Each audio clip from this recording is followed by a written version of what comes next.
Good evening, it's a Gorgeous Woman Show again, and as always, Reverend Ruth Omoyo, I'm always excited to be the host of this program, and God is amazing in the way that He works, that online, we were just voted randomly online.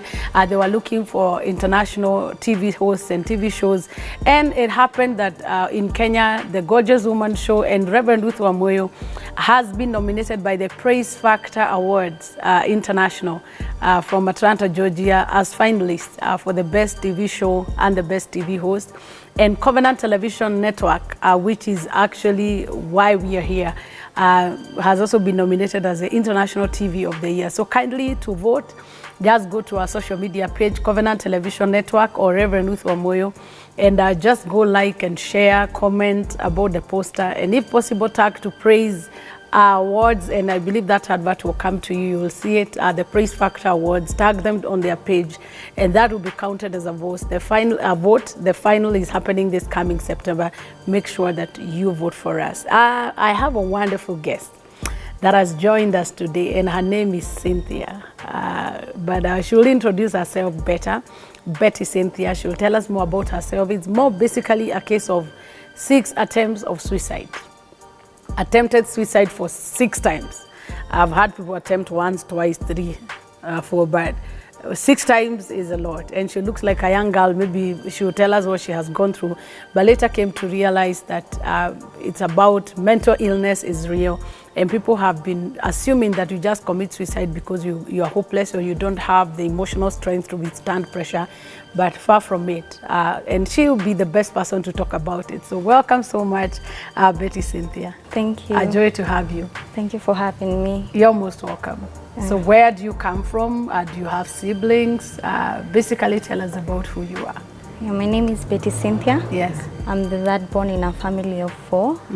I turned 20 this year. How beautiful. Thank you. Yeah. And I'm currently a law student, but I also talk about mental health. Okay. You know, coming from what I've experienced. Yes. So I have this kind of safe space in the society where we talk about it, we educate people, and we also inspire people to talk about their struggles and eventually get help. Yeah, that is what I do. And I live in Thika with my parents. Oh, with your parents? Yes. So basically that tells you that there is a lot of support from your family. Definitely. Emotional and in every good way. And spiritual as well. Spiritual. Yeah. Great. So which school are you at? What are you studying? What kind? Just general law or the specific law? No, just general law. Oh, great. In the Kenya School of Law. Kenya School of Law. That's wonderful. At 20. Yes. So you're a lawmaker in the making. Yes. What a blessing. It's good to have you again. And we'll talk about your case of suicide later, but maybe just tell us what has motivated you to come to the Gorgeous Woman Show, because there's a lot of stigma attached to mental health issues, and very few people step up and just say, this is who I am, this is what I go through. So what has motivated you to come to that space at 20 to confidently talk about your situation? It is a stigma, because I have faced the stigma around mental illness, and the fact that I went through all that, you know, it happened for 2 years battling with depression, and it was such like a dark hole, you know, and it felt so lonely. So I didn't even think about myself. I thought about other people. What if someone else is going through this and just needs some ray of sunshine, you know? And, you know, when you go through depression, you don't talk about it because you think, what will people think, you know? Will people say I'm a sad person, you know? Will people think that I am trying to seek attention? Oh, yeah. So all that made me realize that, me going through all that made me realize that there might be so many other people who are going through this, and that inspired me to just talk about it and get other people to talk about it. Wow, thank you. That is so profound. From a 20-year-old, that is, because at this time, that's when you're coming to self-real awareness, and there are so many things happening, but our guests are always like that. They are gorgeous because they've decided to step up and just overcome. So let's remove all this stigma around depression and mental illness. And right now, in these times of COVID-19, it's even more prevalent, and I pray that God will help you to just not just look at stereotype people and say they are sad, they are never happy, they are never strong, and look at it as it is. And we'll come back out and talk to our guests after the break.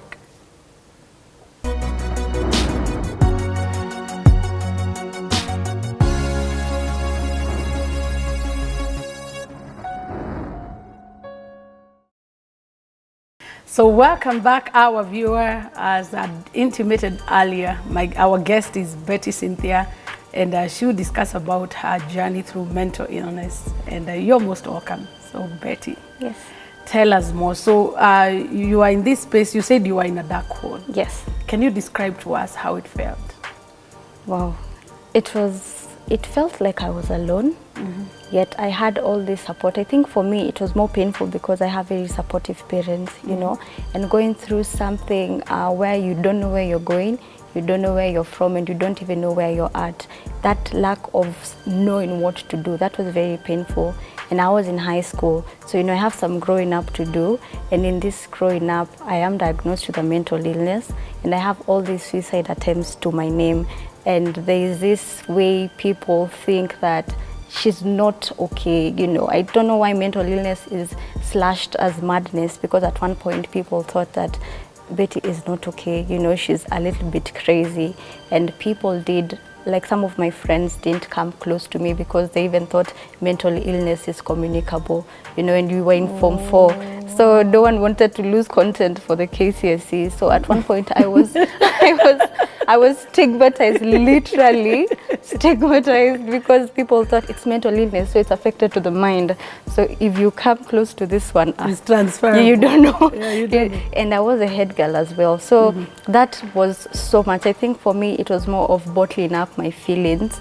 And at one point they just exploded on me, you know. And as a teenage, I thought that stress is only allowed for people who are married or for a certain age, you know. A 17-year-old should not be stressed. That's what I thought, you know. And I had that pressure on myself because many people wanted me to talk about it, but I didn't want to talk about it because I didn't know what will people think. I didn't know. I had already faced, you know, that pain of being stigmatized. So if I talk about it and tell my classmates I was diagnosed with a mental illness, or I've attempted suicide 6 times and I have done this and that, what will they think about me? So the dark hole was dark, and it was long, and it was very lonely. I just want to just take you back to when it all began. Okay. Is there something that triggered it, or is just an overwhelming feeling of sadness, of being alone, that was not traceable to anything? It was overwhelming. About how I've said that I was bottling up my feelings. Let me start it at 2017. Yeah. You know, high school, and I was in a girls' school, a very good school, Kahuya Girls High School. I was chosen as a deputy head girl. So I was an A student. I was a very bright girl. I was smart. Yeah, and and knowing that you're doing law, that can tell us about your grades. I was smart, and I was chosen as a deputy head girl. And that's when my dilemma started, actually, because being at a point of authority triggered a lot of things. You know, they used to happen once in a while, and I didn't know how much they affected me until I went to my first suicide attempt. So I will find writings on toilet walls said, Betty is this, you know, Betty has done this, you know. There was that form of bullying, and you wouldn't know who has done it. And at one point, everyone is talking about something that I know nothing about. So mine was a case of emotional abuse, because I felt the pain of people's words, and if I tried measuring up my output and how nice I am to people and what I was getting, there was an imbalance somewhere. So I will find writings on walls, you know, there were notes that were written to the principal, she has done this, things I know nothing about. I will be close to, you know, the teachers used to be close to me by virtue of me being in a position of leadership, and I will find myself being called by other teachers and being asked, we were told you did this and that, and they didn't have any measures on me because there was no evidence. So these were just words from people. So that really And that time you had not been diagnosed, you had no condition whatsoever. Nothing. So when I piled up all those feelings, one time I took 30 Constance, you know, Constance, the cramps medicine. Yeah. So that was my first attempt. I think at that point I just wanted to be away from everything. And when I took the 30 Constance, I blacked out. It was not what I expected. I expected death, but and then you wake up. I woke up in the dispensary, not even in a hospital. It was the dispensary. And when I told the nurse I took 30 Constance, she couldn't believe it. She thought that there would have been a higher reaction than just dizziness, you know. Yeah. She actually expected something, and I was taken to the hospital, and the nurses there were very rude. I remember one nurse told me, "So you want to die? Do you want us to bring you all the pills for you to die? You know, you are small, you shouldn't have all this stress. What are you stressing about? Are you paying school fees?" So that's when I decided never to. Exactly. And all the responsibility and the blame was shifted to you. Exactly. So after the 30 points dance, I didn't die. I was so mad. So were you given counseling in the hospital? No, I was not. The one who was told to give me counseling told me that she got a child at 18. So she tried portraying to me that she's the only one allowed to have stress. You shouldn't have stress at all. So the minute I was taken to counseling for that day, I was taken to hospital by the school actually, and my parents were called. I was given a one-time counseling by the nurse who was at the hospital at that time. So I went home. I was taken home because I couldn't be around school for some time. I went home, and my parents were so supportive, and I told them I won't do it again. Because I had said I didn't think I will try the second time, so I promised them. So did you disclose to them the kind of bullying? No, I didn't. And especially because you were told that people of your age should not have stress. Exactly. So it was trivialized, and you were made to feel petty. Exactly. So I didn't talk about it. The first time I didn't talk about, the first attempt I didn't talk about anything, but they really wanted me to say, because they knew there was something, there was an issue, there was an underlying issue. You can't just wake up and say, I want to die. There must be something.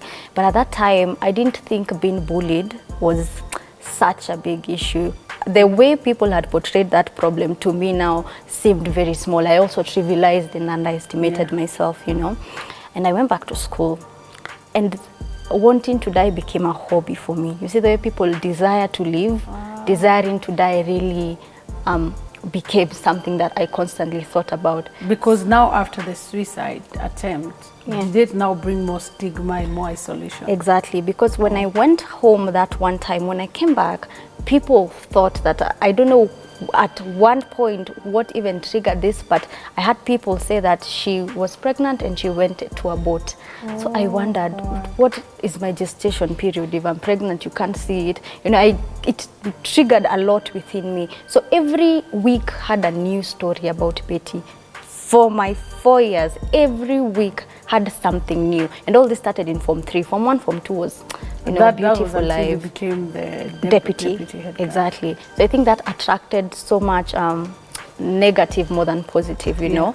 And after I went from the first time I tried my 30 pound stance, the second time I took 25 Buscopans. You know, these are easy drugs to get. So you were having the prescription drugs? Yes, you know, these are cramps, they're very easy to get. Yeah. So the second time I took 25 So where were you buying them from? The chemist. And carry them to school? Yes. In my box. And being the deputy head girl, it was not very easy. It's a privilege. Yeah, it was a privilege. So and there was not a lot of inspection. Yes, for me there was no inspection. So I took the 25, and this time there was a little bit of reaction because I blacked out for some time. And I still woke up in a dispensary, not in an ambulance, not in a mortuary. And the more my suicide attempts, the very interesting thing is, the more my suicide attempts, the more I was triggered to want to die. At one point, I thought it's an addiction to just taking drugs. But I realized that I was sadder than I thought. You know, I was more pained than I thought. How did it affect your day-to-day activities, that depression?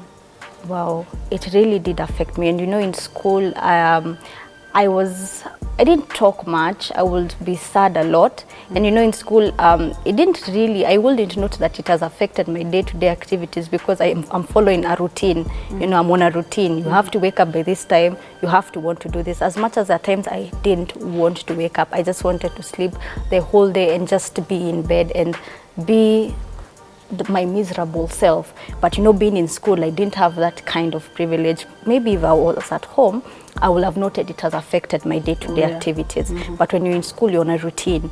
But I did note that I didn't want to talk about it. I didn't want to talk to anyone. I didn't want to associate myself with people. And I was constantly wanting to harm myself, you know. And did you have any friends, any confidant at school? Yes, 2 or 3. 2, 3. Yes, I did have friends. You know, friends is a big word. I had acquaintances, I think, and schoolmates. Yeah. I had. But I had never people. too close to disclose to them what was happening. No, you know, when you're 17, 18, if you told someone you wanted to attempt suicide, I think that I didn't know what it would bring my way. And you already had enough baggage. Exactly. Wow. And I didn't know what will be said of me. Will I be suspended? I didn't know anything. And this time, when I had an attempt, when the nurse knew, of course, the deputy had to know, and the principal had to know, because it's a heavy issue, mostly in a school setup. Yeah, of course. But the students didn't get to know about this. Mostly people used to say, she's sick, or she's having something, or a rumor would just come up, a normal rumor. And at times I would just shove it and rumors say, in secondary schools, they can be massive. like fire. Yeah. And you know, when one person knows it, by the end of the day, the whole school will know it and will talk about it. And they don't have mercy. And they don't the have problem mercy is that at they all. think in groups. Exactly. So once you are diagonized according to them as somebody who is bad, Exactly. you are isolated. Yeah, and being at that position, I think the position itself carried a lot of, it triggered so much from all corners, Yeah. you know. And after my second attempt, now from the third to the sixth, now here is where things got very interesting, because the third one was a well-researched suicide attempt. I was so sure the third one would work. What is between the first one and the second one? I would say weeks, probably weeks, yeah, a month, maybe January, February, or sometimes after 2 weeks or something. And the third one was a well-researched one, so it took some time before I attempted the third one. And I remember my desk mate, the dad was a doctor. So this third one, I was so sure it will work. I was completely sure. And even how I acted, I was just, I didn't know, will I prepare for death? I don't know, I was just tired. I was tired of all this, and I felt much more pain than I even thought that I felt it, you know. So that one was a well-researched one, and I asked my desk mate, the dad was a doctor, which tablets do you think are very strong? And she always had this know-it-all knowledge about tablets, you know. This one, if you try it, this one is the right one. So she told me that she has heard that if you take 2 to 3 cetirizines, you'll be in a coma, you know, or you will sleep for long. Or she tried 2 cetirizines and she slept for a day. And you know, she's giving you backup evidence from way back. I took 2 cetirizines and I really slept a lot. So that one, I tried it when I was home. So I took 10, I doubled it. So I took 10 cetirizines. This one landed me in hospital now, admitted. And this is when I was diagnosed with bipolar disorder, mental disorder. And why I'm saying from the third was interesting, because now I had a reason to want to die. I thought that I didn't have a reason because of how my situation was trivialized. But now that I have a mental illness to my name, that is reason enough to die. And this is when I started being angry with God, you know. So now when you knew what was triggering this, now you wanted to die even exactly. Because now I know my problem. A tangible, verifiable reason. Exactly. So this is evidence that I was not mad, I was sick. This is a sickness. And nobody believed me all this while. Exactly. So I had a reason. I was saying, now, you didn't believe me. This is a doctor's report. They have believed me. I am sick. Because at one point, it also disturbed me. Why do I want to die? You know I'm going through a lot, but why death? You know, and it was like, I don't know how to describe it. It's like at one point I thought it's the work of the enemy. At one point I'm thinking, okay, this is a sickness, because I really wanted to die. Like a lot. Yeah, just hold that thought, Betty Cynthia. We are going to take a break and just listen to this wonderful, gorgeous lady that is telling us about her journey. At only 20 years, she's gathered the courage to talk about what many people cannot talk about mental health issues. See you after the break.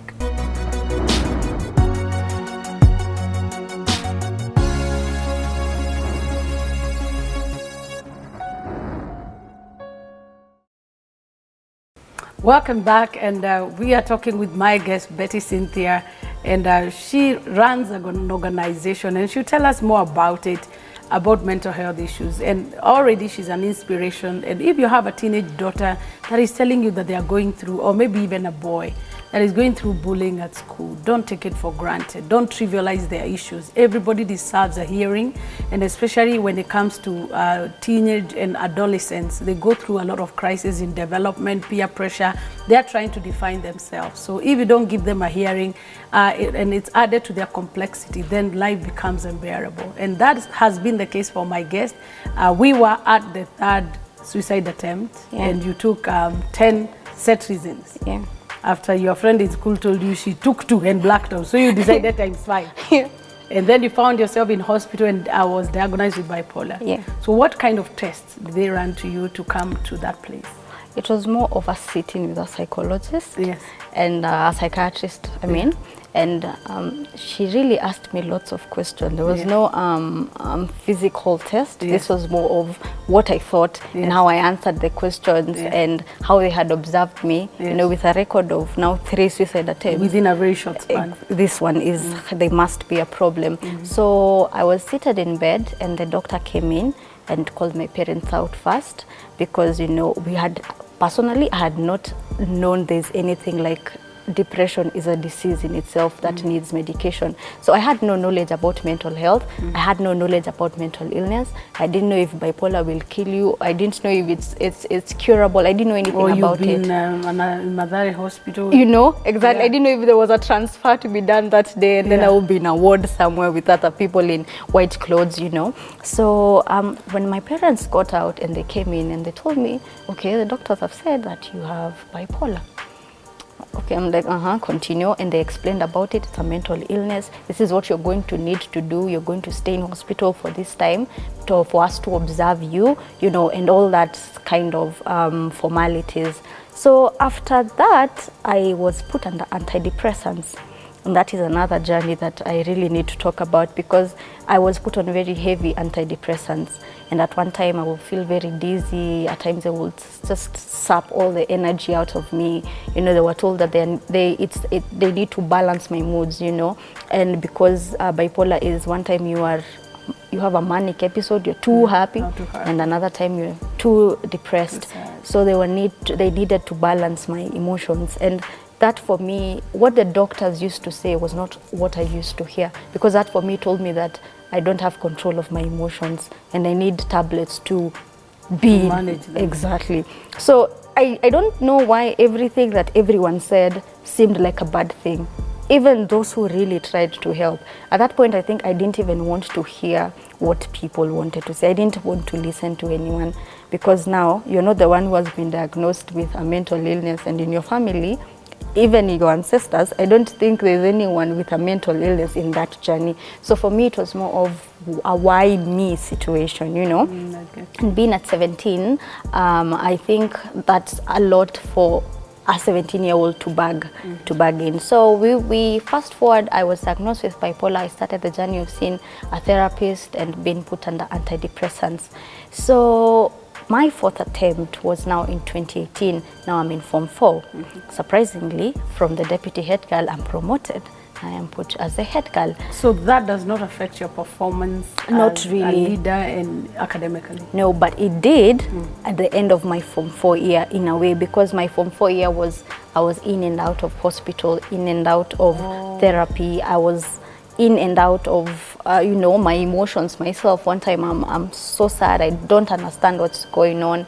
You know, I am not still talking to anyone about it. I'm just seeing my therapist, and it was a very constructive discussion, but I'm not that much of an open person to just pour out my feelings. So the therapist really tried, but I had already closed my walls. So I was not still talking about it. I had not learned about talking about your feelings, and this is only to help you. The antidepressants are really shifting my moods. They are sapping my energy. So the school administration was not made aware, or you? No, they were aware of your situation. Yeah, the nurse was even given my antidepressants, and the school knew, the pupils didn't know, and it was supposed to be a secret within the pupils, because that would trigger more of what I went through, the bullying and stuff. So some teachers knew, the teachers were made aware that we have chosen her as a head girl, and I think they really put me as a head girl because if I didn't, they thought I'll be more depressed. Oh yeah, but now exactly. You will now deal with your self-esteem. Exactly. So I think that's why they put me there. Come to think of it, but they were given a brief that okay. Just handle her in a good way. We're not saying you just separate her. Exactly. They know about mental illness. You become maniac. So there's actually one time I had a manic episode and I was screaming and I was shouting, but that goes to my 5th attempt. So my 4th attempt was a mixed attempt, but I'm saying it's a mixed attempt because I had an alternative method. I knew that these antidepressants were so strong that I was being given in half dose. You know how a tablet is full?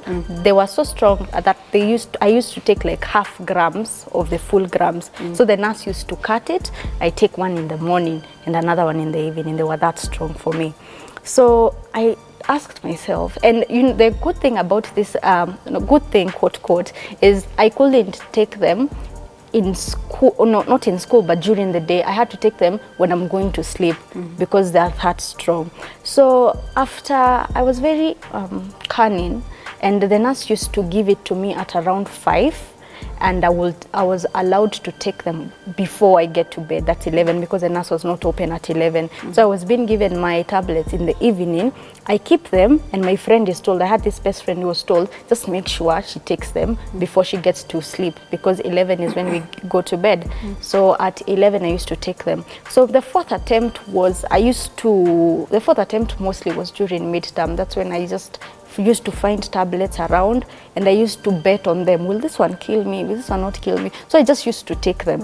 And this affected my health in a way because if I would find probably medicine just lying in the house, I would want to take them and I would take them. And I would find myself sleeping for a long time. At one point I thought this is God saying, no, you are meant to be here on earth, because how do you just take all those tablets and you don't die or have a massive reaction, you know? So the 4th attempt was a mixed kind of attempt with different tablets, and this is when I actually planned my funeral. And this time you're still on antidepressants. Exactly, yes. So does it mean they were not working? I don't know really. I think my determination to die was way higher than I thought, because I used to take them, and I don't know. Were you still going, seeing your therapist at that time? Yes. And were you telling your therapist how you're fantasizing about it? No, I didn't. So it was on my end. I was not on my end. I was not pursuing recovery. Oh, I was pursuing. I was just. We are going different ways. We were not on the same page with my therapist or my tablets. We were not on the same page at all. Okay. So the 4th attempt, I wrote down what I wanted for my funeral. I can tell you, I wrote how I wanted a red dress. I was so sure because I knew my 5th attempt would work. Why? Because all the time the nurse in school used to give me those tablets. I didn't take them. So for the 5th attempt, I never took them. I stored them up. Wow. Yeah, so I'm given a tablet at 5. This is Monday. So in a week, my box used to look like a pharmacy because there used to be those 2 tablets in a paper. So I used to keep them. I never used to take them. So I was sure that... So your friend could not be able to trace whether you've taken or not. Exactly. And I have this believable way of saying, I'm fine. Imagine they don't even know what they're saying. You can measure the psychology of a 17-year-old. We can be there, we can talk. Yeah. We can talk about it. And that's when I stored up the tablets. And this was for my 5th attempt, and I think that's where my turn actually came, because after I stored them up, I wrote my eulogy down, I left it in my friend's desk. So this one time, we are going to go home on Thursday, and this is Wednesday. We are done with our mock exams, and I had stored up to 21 full tablets. Those are 42 half tablets. So it means like for 42 days you are not on meds? I didn't take them. Wow. So I used to, I kept them, and one time after mocks, I think it was mocks, we were going home on a Thursday. The rest of the school had already gone to a home, so the Form 4s were left because it's a mock exam. So there are these 42 tablets, and I had taken them, I have put them in my desk. So we were preparing, all the prefects were preparing for a kind of event that was to happen during the holidays on August. So I go to my desk, I take them, and I go to this tap which were outside our Form 4 class, and I take these 42 tablets. From there on, I don't know what happened, because I was so drowsy, and the next time I'm waking up in Murang'a Hospital, I am on drip and I am so miserable. The next time I wake up, I'm in my parents' car. I cannot remember. There's a kind of memory that I really don't remember, because I was sleeping and I was waking up. The next time I'm in another hospital where I was admitted. And why I say my 5th attempt was very pivotal, that's where I turned, is because there's this one time I'm admitted in hospital and a nurse walks in. You know, it's a male nurse, and you know, I'm on sedation. I'm put in a psychiatric ward. They call it the strong room.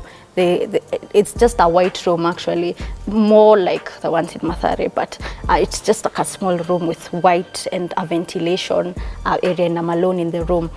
And I'm kept on guard with one nurse there. And it was around, let me say, May 20th, because on May 21st, he walks into my room and asks me, how are you doing? They work in a male nurse and a female nurse. The female nurse knows me because I've been admitted there before when I was diagnosed with bipolar, and my record says, okay, she has an attempt, a record of 5 suicides, so she's dangerous. That's why I'm in a strong room. So I am kept there, and I don't know what's going on. At that time, I thought I was in heaven when I woke up, because it was all white. I didn't know if Abraham will come in and say, you want to die? We're sending you to hell. You know, I didn't know, because it was white. That is not laughable. It's just white. And I wake up, and this female nurse knows me because I've been there before, and she tells me, I know you. You were admitted here and you used to read, because I used to have these books where one of my friends came and left me a book known as Change is Possible. So I used to read that book a lot. And the female nurse knows me and says, namjua sana anasomanga, ni kama ako Form 4, you know. And the male nurse now is given my record. So one night he walks into my room and is holding this some sedation injections and some tablets on a platter, and he comes with that temperature thing where you are pimwad, and he touches me inappropriately, and I know this is weird. So I thought, is it in the doctor's act? You know, this is a nurse actually, and he was an intern. He was wearing the clothes that interns wear, so he touches me inappropriately, and it's at night. And before, he had really forced me to eat, and I didn't want to eat. Honestly, at that time, we don't want to eat. So he touches my blouse inappropriately and goes away. And at that time, I'm thinking, what is happening here? So he comes back to my room, and he keeps touching me, and he tells me, you better stop or I'm going to scream. And what he said affected me more than the touch itself. He told me that even if you said anything at this point, no one is ever going to believe you. Wow. You know, that itself shouted more than I have ever, any word that I've ever heard. And he forces me to touch him. And I told him one thing, you know, you can do anything you want to me. 1, don't sedate me. 2, don't rape me. Don't do anything. Don't do anything of the sort. And you didn't have a mobile phone where you can talk to your parents? No. On? At that time, in the strong room, you are alone. You're not left with any object. You know, you are a dangerous case. You know, you're not left with, the strong room itself is a bed, and your mattress, it's like a room where you're just alone. You know, they're keeping you under observation. So there was no mobile phone, there was no book. I was not allowed any book or anything close to something that will trigger me, you know. And this nurse, it's at night, and he does that, and he tells me that no one is going to believe you. And if I dare scream, he's going to sedate me, and they're going to think I'm hallucinating. I can say it's God, because he didn't go as far as I thought he would. But when he left, I cried myself to sleep. I really cried. I don't even think I slept, because when I woke up, my sisters were there. One of my sisters had come, and I told them, I want to get out of this hospital. I don't want anything to do with this hospital. And I told her, this nurse has touched me. And he was called. But a line of doctors came after they had the case. Of course, it's a serious case. And they asked him, did you touch this girl? He started crying and said, this girl is sick. She doesn't know what she's saying. So I asked him, you want to tell me that even if you checked the CCTV cameras outside the room, they will tell you that this man stayed in my room for more than 10 minutes. What was he doing in my room for 10 minutes, you know? And he says that I was told to keep her on guard. So at that point, I also thought I'm mad. You know, I'm thinking, did this not happen yesterday night, you know? And after that, the one who was allocated to be my psychologist believed me. And I think that really gave me a lot of hope. And she told me, it's okay, I believe you. What you're going to do, you will have to stay in hospital for just 2 more days. I was to stay for a week, but I'm going to reduce it, just stay for 2 more days, and then you're going to go. So I stayed there, and I think that's when I decided, if something like this can happen to me, a very outspoken girl, and this man can dare tell me that no one will believe me, what about other people out there who are facing this kind of stigma and who can't talk about it? So that's triggered my 6th attempt, which was not really an attempt, but I really just hold your thought there. We're going to go for a break, and then we talk about your 6th attempt. Our viewer, this story about Betty Cynthia is so real. It happens to people, and mental health is where sometimes people who are abusive take advantage of such situation, because like you've heard in her case, the intern nurse who is supposed to be a helper is saying that even if you scream, people will think you're having hallucination. Let's remove the stigma around mental health. See you after the break.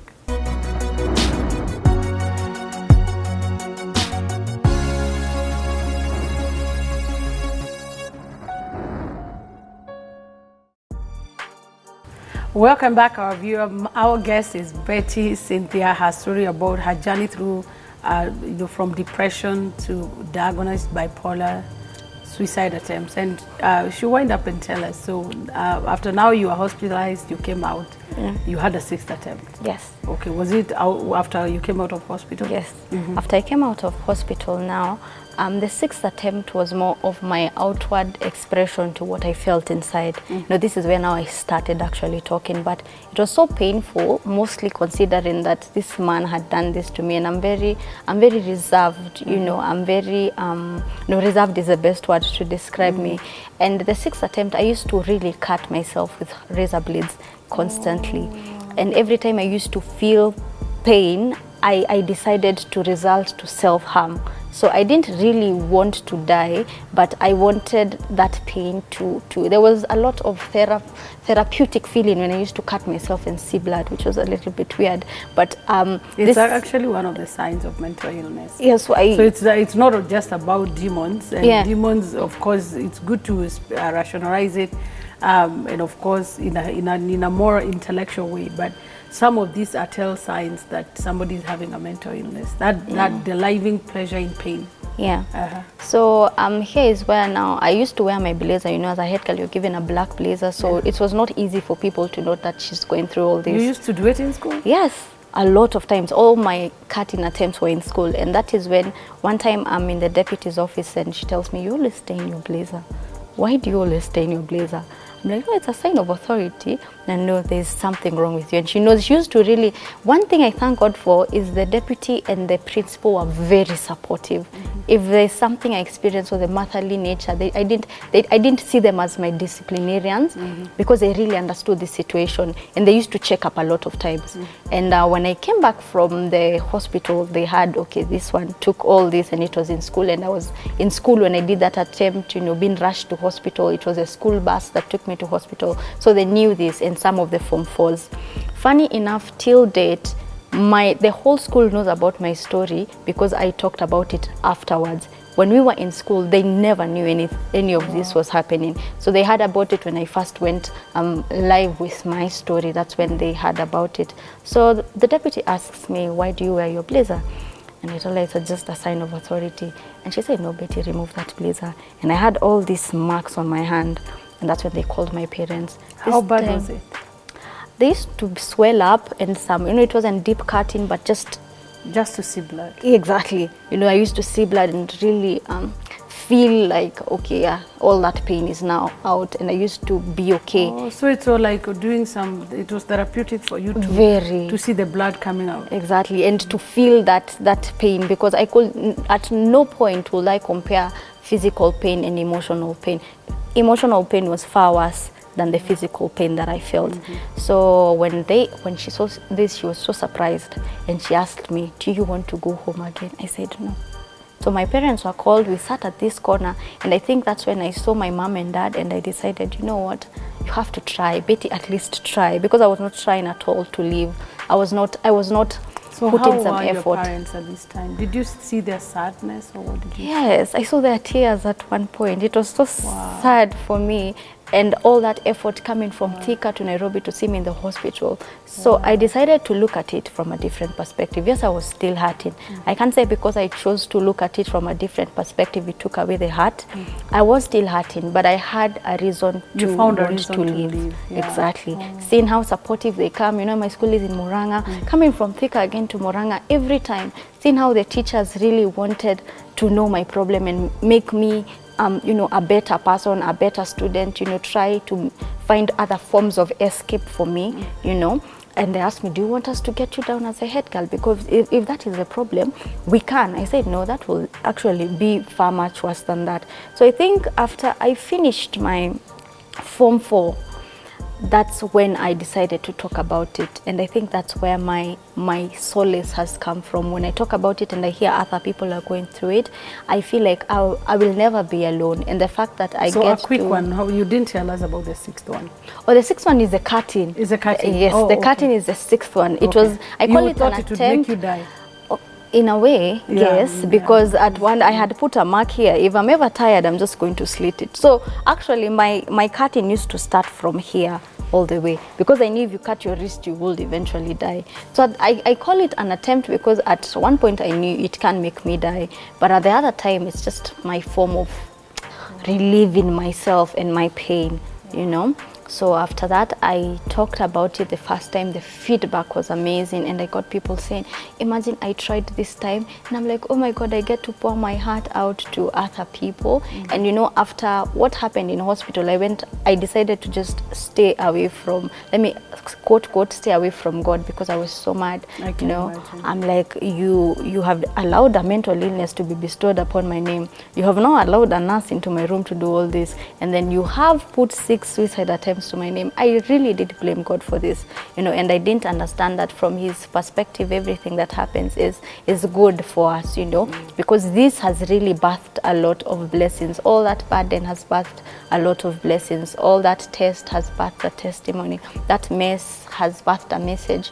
So when I looked at it that way, and I got to pour my heart out to people and listen to them and start a whole family of people who are going through this, and we try as much as possible to make them prone to a psychologist's view, you know, and we also allow them to have their personal recovery, where we tell them that, you know, God is still good and God is still God in your life, you know. So we have the... And also to own up the recovery journey. Exactly. So how do you set up these families? Because there's somebody who could be watching, they're going through it, and sometimes it's easier to talk to somebody who has been through something and understand you.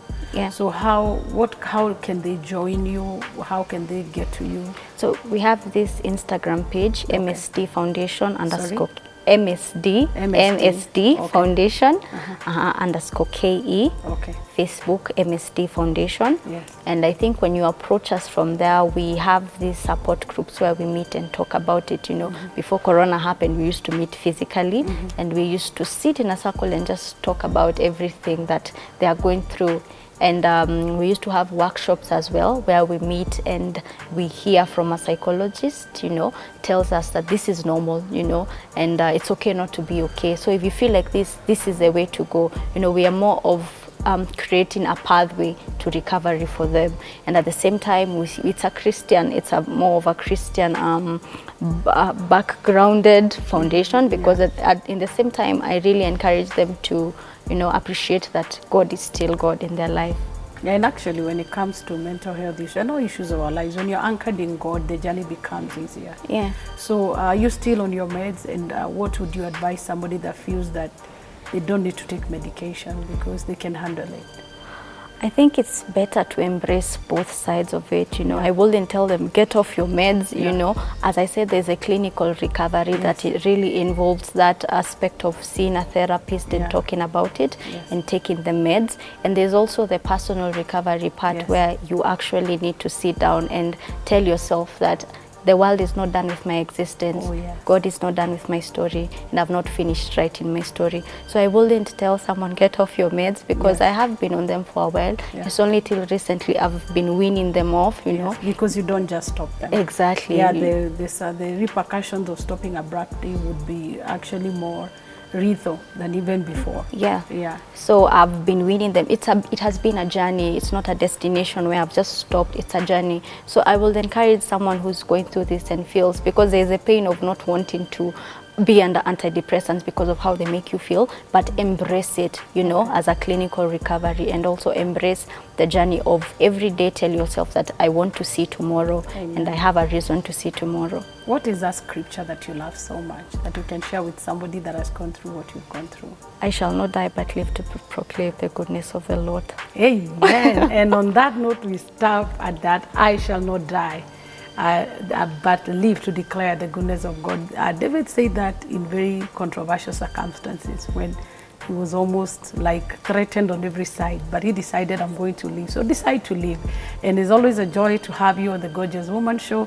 And as we come to the conclusion of it, do us a favor, just share with your friends and family.